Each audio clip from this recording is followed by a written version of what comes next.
راج صاحب آغاز میں پہلے آپ دعا کر لیں پاکستان کے لیے، پھر اس کے بعد آئیے آگے بات کریں، ایسے ہی ہے؟ دیکھیں فضا، دعا تو ہم بہت عرصے سے اسرائیل کی تباہی کی بھی کر رہے ہیں، لیکن نتیجہ کیا ہوا کہ اسرائیل نے فلسطین کی وہاں اینٹ سے اینٹ بجا دی، دنیا کا سب سے بڑا قبرستان بنا دیا، اور آج وہ نہتے فلسطینی کھلے آسمان کے تلے افطاری کرنے کے اوپر مجبور ہیں، اور ان کی حالت آپ نے دیکھی، اور ہم صرف دعائیں کرتے رہ گئے۔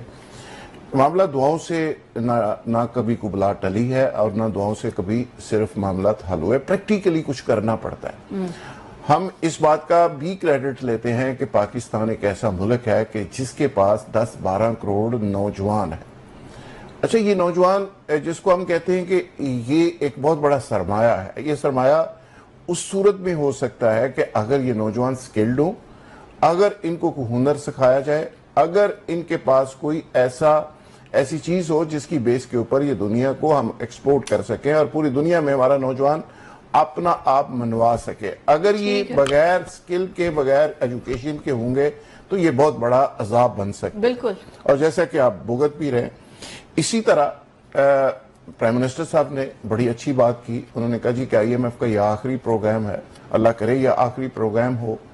دنیا کے بہت سارے ممالک ایسے ہیں جو IMF کے پروگرام سے انہوں نے اپنی معیشت کو سٹیبل بھی کیا اور وہ کرائسس سے نکلے بھی، لیکن شرط صرف یہ ہے کہ ان کی ڈائریکشن ٹھیک تھی، وہ پیسہ جو باہر سے آتا تھا وہ جس مقصد کے لیے آتا تھا اس پہ خرچ ہو جاتا تھا، اور اس کے نتیجے میں چیزیں بہتر ہو جاتی تھی۔ اب انہوں نے یہ بھی کہا کہ 70 سالوں میں یہ قرضے چڑھے ہیں پاکستان کے اوپر، یہ بات درست ہے، بالکل ان کی بات درست ہے، اور انہوں نے کہا کہ جی نوجوانوں کو ہم سکلڈ کریں گے، اور آخری دفعہ جا رہے ہیں IMF کے پاس۔